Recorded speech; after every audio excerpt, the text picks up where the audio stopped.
नमस्कार, मैं हूं असलम अंसारी और आप देख रहे हैं भारत टीवी 24/7। आज हम उस इलाके में आए हैं जहां पर यमुना नदी का प्रकोप देखने को मिल रहा है। आपको बता दें, यमुना नदी का जलस्तर लगातार बढ़ता ही जा रहा है। यहां पर एनडीआरएफ की टीम की बात की जाए तो एनडीआरएफ टीम लगातार ही बचाव कार्य में जुटी हुई है। आपको बता दें, यहाँ पर जो गांव है जो कि टापू में तब्दील हो चुके हैं, जिनको खाने के लिए सामग्री नहीं पहुंचाई जा रही है, वहां पर एनडीआरएफ की टीम और प्रशासनिक अधिकारी सामग्री पहुंचाते हुए नजर आ रहे हैं। यहाँ पर हमारे साथ एक एनडीआरएफ टीम के अधिकारी, हम उनसे बात करेंगे। सर, क्या नाम है आपका? मैं सब इंस्पेक्टर जीडी देवीकांत पांडे हूँ। एनडीआरएफ 11 बटालियन लखनऊ से बिलोंग करता हूँ। और ये जो है हमें इटावा के चरक नगर तहसील में डिप्लॉय किया गया है। तो इसमें जो है चंबल और यमुना नदी से बाढ़ग्रस्त हैं कुछ गांव, जैसे भरौली हो गया, भरे हो गया, अभी रनिया गांव है। तो हम लगातार जो है उनको रेस्क्यू कर रहे हैं। तो परसों से हमारा रेस्क्यू ऑपरेशन चला हुआ है। करीब परसों हमने 136 लोगों को रेस्क्यू किया था जिनके घर डूब रहे थे। कल भी 40 के ऊपर रेस्क्यू किए गए हैं। आज भी जो है प्रशासन के द्वारा जो भी मदद उनको पहुंचाई जा रही है, तो हम अपने बोट से ले जाके उनको खाद्य सामग्री या दवाइयों का भी वितरण किया जा रहा है। तो आप देख सकते हैं, जैसे ये अभी रनिया गांव है, इधर कुछ घर अभी डूबे हुए आपको दिख रहे हैं। मैं अपने कैमरामैन से बोलूँगा बाकी तस्वीरें दिखाएं कि किस तरीके से जो मकान है वो डूब चुके हैं। सर, यहाँ पर जो रहने वाले लोग थे उनको रेस्क्यू करके दूसरी जगह भेजा गया होगा? हाँ, उनको जो है उनको रिश्तेदारों के वहाँ या कहीं और उनके जो मकान हैं, तो जहाँ भी वो जाने के इच्छुक हैं, जहाँ वो सेफ़ अपने आप को समझ सकते हैं, उनको पहुँचाया जा रहा है। और प्रशासन के द्वारा भी जो यहाँ की लोकल अथॉरिटीज़ हैं, चकर नगर तहसील की, तो उनसे भी मदद ली जा रही है। वो भी उनको रेस्क्यू मतलब उनको सुरक्षित स्थान पर पहुँचाने में मदद कर रहे हैं। और हर मुहैया जो है तरीके से उनको सुरक्षित किया जा रहा है। यमुना नदी का जलस्तर लगातार बढ़ता जा रहा था 2 दिन से लगातार। क्या आज जो जलस्तर है सुनने में आ रहा है कि घटा है, कि घट रहा है बराबर? देखिए, हम तो परसों से डिप्लॉय हैं यहाँ, तो परसों तक तो मतलब बढ़ा है। अब कल से जो है जलस्तर काफ़ी कम हुआ है, क्योंकि परसों जो गए थे वो परसों जो गांव में जो जलस्तर जो ऊपर चला गया था, वो थोड़ा सा कम आज ज़रूर हुआ है। आज भी जैसे हम एक रनिया और खीरटी गांव है, तो वहाँ होके आए हैं, तो वहाँ जलस्तर कम हुआ है। और लोगों का भी ये मानना है और कहना है कि जो है जलस्तर कम हुआ है। यहाँ की जो नेगेटिविटीज की बात की जाए, बिजली की बात की जाए, तो हमारे हिसाब से तो वो भी बंद कर दी गई होगी। हाँ, सुरक्षा को मद्देनजर रखते हुए यहाँ की लोकल अथॉरिटीज़ ने जो है बिजली को कट कर दिया है जब तक पानी। मैं अपने कैमरामैन से बोलूँगा कि वहाँ की तस्वीर दिखा कि किस तरीके से एक कार है जो कि पूरी तरीके से फंसी हुई नज़र आ रही है। तस्वीरों में देखा जा सकता है किस तरीके से जो पूरा मकान है वो पूरी तरीके से यमुना नदी के पानी में डूबा हुआ नज़र आ रहा है। किस तरीके से वहाँ पर एक कार खड़ी हुई है और वहाँ पर रहने वाले लोग हैं। यहाँ पर एनडीआरएफ के जो अधिकारी हैं वो बता रहे हैं कि उनको रेस्क्यू के द्वारा यहाँ से निकाल कर सुरक्षित स्थान पर पहुँचाया जा चुका है। बात की जाए प्रशासनिक अधिकारियों की, तो प्रशासनिक अधिकारी लगातार ही जब से यमुना नदी का जलस्तर बढ़ा है, लोगों को बचाव कार्य में जुटे हुए। बात की जाए, खाने पीने की सामग्री भी उपलब्ध करा रहे हैं। सर, आप लोग रहने वाले वैसे कहाँ के हैं और यहाँ कितने दिन रुकने की संभावना है लगभग? जब तक यहाँ की स्थिति सामान्य नहीं होती, ये जल स्तर नीचे नहीं चला जाता और प्रशासन के द्वारा हमें ये नहीं कहा जा सकता कि अब सारे लोग सुरक्षित हैं, तब तक हम यहाँ पे रहेंगे और लोगों को बचाते रहेंगे, रेस्क्यू करते रहेंगे। यहाँ पर कोई हताहत भी हुई है क्या? नहीं, अभी कोई ऐसी न्यूज़ नहीं आई, कोई हताहत नहीं है। जैसा कि आप देख रहे हैं कि अभी जैसे ये घर डूबा हुआ है, तो यहाँ के जो निवासी थे तो इनको रेस्क्यू करके सुरक्षित स्थान पर पहुँचाया जा चुका है। तो इस तरह की कार्रवाई चली हुई है। अभी कोई हताहत या किसी की इस तरह की घटना की कोई खबर नहीं है। तो यहाँ पर हमारे साथ जो एनडीआरएफ टीम के जो देवीकांत पांडे थे, उन्होंने बताया कि यहाँ पर लगातार रेस्क्यू चलाया जा रहा है और जो लोग जिन लोगों के मकान जो थे जो यमुना नदी के पानी में डूब चुके थे, उन लोगों को रेस्क्यू की मदद से वापस सुरक्षित स्थान पर पहुँचाया गया। बात की जाए शासन प्रशासन की, तो सुबह से ही सामग्री खाने पीने की पहुँचाई जा रही है। और एनडीआरएफ की टीम की बात की जाए तो एनडीआरएफ की टीम के द्वारा मेडिकल किट भी उपलब्ध कराई जा रही है। आगे की आपको तस्वीरें और भी दिखाएंगे, बने रहें भारत टीवी के साथ। आज हम आए चकन नगर के बोहानी में, जहाँ पर आपको बताते बाढ़ के प्रकोप से जो खेत थे वो पूरी तरीके से यमुना नदी में तब्दील हो गए हैं। मैं अपने कैमरामैन से बोलूँगा कि पीछे की तस्वीरें दिखाएं कि किस तरीके से जो पूरी ही नदी है वो विकराल रूप धारण कर चुकी है। यहाँ पर नीचे जो आप नीचे की तस्वीरें देख रहे होंगे, जहाँ पर पानी भरा हुआ है वहाँ पर खेत हैं, यहाँ पर बताया जाता है। और यहाँ पर तस्वीरें देखने को मिल रही है कि किस तरीके से यहाँ पर भी कल पानी था। बात की जाए मकानों की, तो हमारे पीछे भी कुछ मकान है जो कि डूब चुके हैं। वहाँ पर कुछ मकान हमारे देखने को मिल रहे हैं कि किस तरीके से पीले पीले जो ट्रैक्टर डले हुए हैं वो मकान पूरी तरीके से डूब चुके हैं। बात की जाए एनडीआरएफ की टीम की, तो एनडीआरएफ टीम जो है वो लगातार ही बचाव कार्य यहाँ पर शुरू कर दिया गया है। यहाँ से 10 किलोमीटर दूरी पर एक गाँव बताया जा रहा है, जहाँ पर टापू में जो स्थानीय लोग हैं वो तब्दील हो गए। उनको खाने पीने के लिए शासन प्रशासन द्वारा सामग्री पहुँचाई जा रही है। आगे भी आपको ऐसी ही तस्वीरें दिखाएंगे, बने रहें भारत टीवी के साथ। गांव में जहां पर आपको बता दें, देश के राष्ट्रपिता महात्मा गांधी ने एक सपना देखा था कि अपना भारत स्वच्छ होगा, और उस सपने को साकार करने की बीड़ा उठाई थी देश के प्रधानमंत्री माननीय श्री नरेंद्र मोदी जी ने। लेकिन यहां की जो सड़कें हैं वो पूरी ही तरीके से कीचड़ में तब्दील होती जा रही हैं। यहां से निकलने वाले राहगीरों को काफ़ी परेशानियों का सामना करना पड़ता है। बात की जाए शिक्षा व्यवस्था की, तो जो छात्र हैं वो इसी रास्ते से शिक्षा प्राप्त करने के लिए जाते हैं, लेकिन उनकी यूनिफॉर्म भी खराब हो जाती है। यहाँ पर कुछ स्थानीय लोग मौजूद हैं, हम उनसे जानेंगे कि आखिर इस सड़क से निकलने में उन्हें क्या परेशानियाँ होती हैं। क्या नाम है आपका? सुरजीत सिंह। सुरजीत सिंह, आप इसी गांव के रहने वाले हैं? नहीं, हम इंदौगा के रहने वाले हैं। यहाँ से आना जाना होता अपना रोज। आना जाना होता है। परेशानी भी होती होगी? परेशानी इतना कीचड़ भर जाता है कि दिक्कत होती है आने जाने में, बहुत दिक्कत होती है। शासन प्रशासन से आपने मांग की होगी, क्या कहते हैं? कई बार की, जब अभी चुनाव था तो जिला पंचायत जी से भी और जो क्षेत्र पंचायत सदस्य थे उनसे भी और किया, तो उन्होंने कहा ठीक है हम चुनाव बाद देखेंगे आपको, लेकिन कोई देखने वाला नहीं। ये किसके अंडर में आती है सड़क जो है? ये जिला पंचायत के अंडर से बनी थी पहले।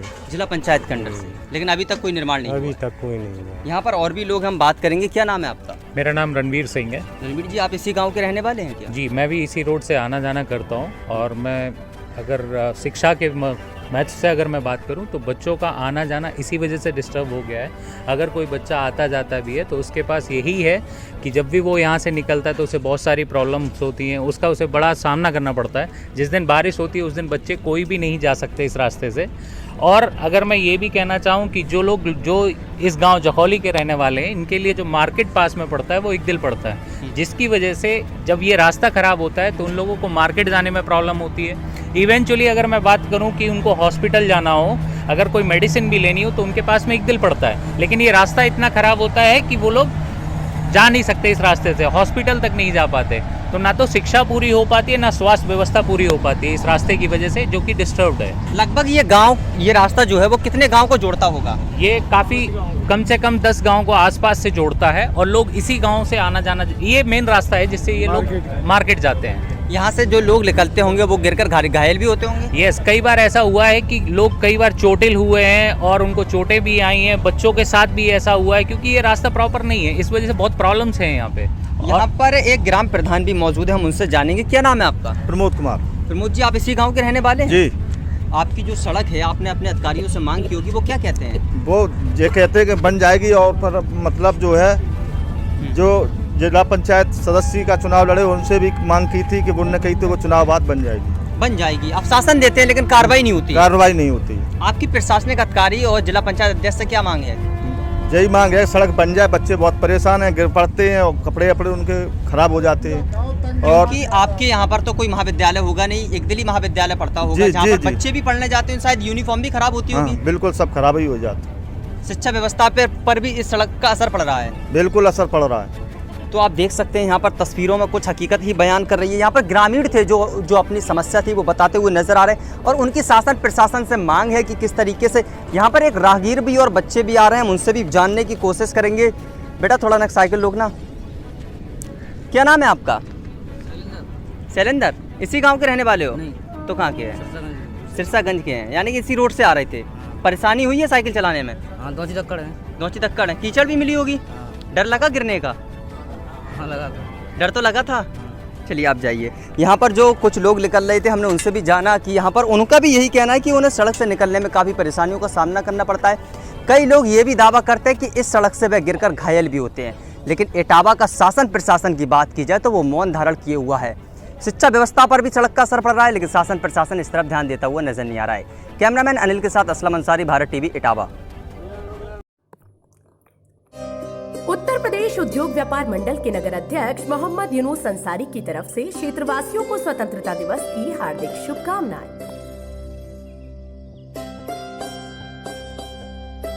मैं ग्राम प्रधान प्रमोद कुमार, शेखुपुर जखौली, 15 अगस्त की सभी देशवासियों व प्रदेशवासियों व ग्राम पंचायत वासियों को शुभकामनाएं। कोरोना महामारी के चलते हुए घर से निकलें मास्क लगा के।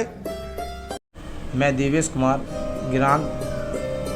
ग्राम पंचायत चानलपुर प्रतिनिधि क्षेत्र व प्रदेश वासियों को 15 अगस्त की हृदय शुभकामनाएं देता हूं कि और जनता से और क्षेत्रवासियों से अपील करता हूं कि कोरोना महामारी से ज़्यादा से ज़्यादा दूरी बना के रखें और वह मास्क का उपयोग करें और भीड़ भाड़ वाली जगहों पर न जाएं। मैं ग्राम प्रधान गायकपुर सभी क्षेत्रवासियों को स्वतंत्रता दिवस की हार्दिक शुभकामनाएं देता हूँ और क्षेत्रवासियों को मैं अपील करता हूँ आप सभी क्षेत्रवासियों से जब भी घर से बाहर निकलें तो अच्छी तरह से मुंह को ढक लें। आज हम आए हैं इटावा जनपद के बिरारी गांव में, जहां पर आपको बता दें चुनाव की शपथ लेने के बाद ग्राम प्रधान द्वारा आखिर 2.5 महीने में कितना विकास किया गया है वो हमने सारी तस्वीरें आपको दिखाई थी। और हमारे साथ यहां पर जो प्रधान प्रतिनिधि है वो भी मौजूद है, हम इनसे जानेंगे आखिर 2.5 महीने में इतना विकास कैसे किया गया। क्या नाम है आपका? नमस्कार, मेरा नाम है गौरव प्रताप सिंह। मैं ग्राम पंचायत बिरारी से प्रधान प्रतिनिधि हूँ और 25 मई को हमारी शपथ हुई थी। तो 25 मई के बाद हमारे गांव में पानी की और सड़कों की काफ़ी खस्ताहाल व्यवस्था थी। फिर उसके बाद जब शपथ मिलने के बाद सबसे पहले जो सड़कें थी उन पे फोकस किया गया और कई सड़कें, लगभग 4 सड़कों पे काम कंप्लीट होने वाला है और 2 सड़कें पे काम चल रहा है। गांव में और आप क्या क्या विकास कराएंगे थोड़ा मॉडल तरीके से? जो मॉडल तरीके से सबसे पहले तो देखो, ग्राम पंचायत में एक बहुत बढ़िया ग्राम पंचायत घर होना चाहिए जहाँ पे कई व्यवस्थाएं और वहाँ पे ANM सेंटर और एक डिजिटल लाइब्रेरी की व्यवस्था हमने सोची है। सबसे बढ़िया बात है कि जो सरकार मनरेगा से हमारे गांव में और विकास के लिए फंड देती है, उसके तहत कम से कम एक पार्क का निर्माण होना चाहिए। पार्क के बाद ऐसी कई विकास की मेरे दिमाग में मॉडल तरीके की योजनाएं हैं, जिनको मैं पूरी भरसक प्रयास करूंगा कि वो लागू रहें। शिक्षा को लेकर आप किस तरीके से आगे बढ़ाएंगे ग्रामीणों को? शिक्षा के तौर पे जो ग्राम की शिक्षा समिति है उसको थोड़ा सा मजबूत करने की ज़रूरत है और सभी अध्यापकों की एक मीटिंग और एक बैठक करके, शिक्षा समिति की बैठक ले करके उसको मजबूत करके ग्राम में जो समाज है उसको भी थोड़ा सा आगे ला करके जो अभिभावक हैं उनको भी जागरूक करा जाएगा और उनके अभिभावक जो अध्यापक हैं उनको उनके दायित्व के प्रति जागरूक किया जाएगा। कई गांव के लोग आपसे जुड़े हुए होंगे, 2022 में विधानसभा चुनाव आने वाला है, आपको क्या लगता है कि किसकी तरफ रुझान ज़्यादा रहेगा, विकास की तरफ रहेगा या अन्य पार्टियों की तरफ? क्या देखिए, सबसे पहली बात तो ये है कि गाँव की जनता है, गाँव की जनता तो विकास देखती है और उनको जो सुविधाएँ मिलती हैं। गाँव की जनता तो आपके साथ भी है ना?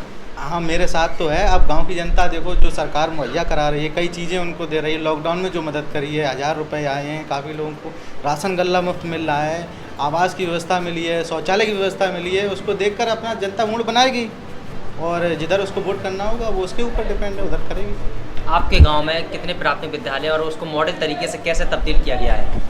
सबसे पहले विद्यालयों का एक खाका तैयार करा जाएगा कि किस विद्यालय में किस चीज़ की कमी है। उसको पहले उस लेवल पे देखा जाएगा कि उस विद्यालय में क्या होना चाहिए और शिक्षा के बारे में जो भी उचित फैसले हैं वो पंचायत की बैठक लेगी। तो ये थे हमारे साथ प्रधान प्रतिनिधि मौजूद थे, जिन्होंने बताया कि गांव में विकास ही विकास होगा। आगे भी की तस्वीरें और भी दिखाएंगे हम आपको, बने रहे हमारे साथ।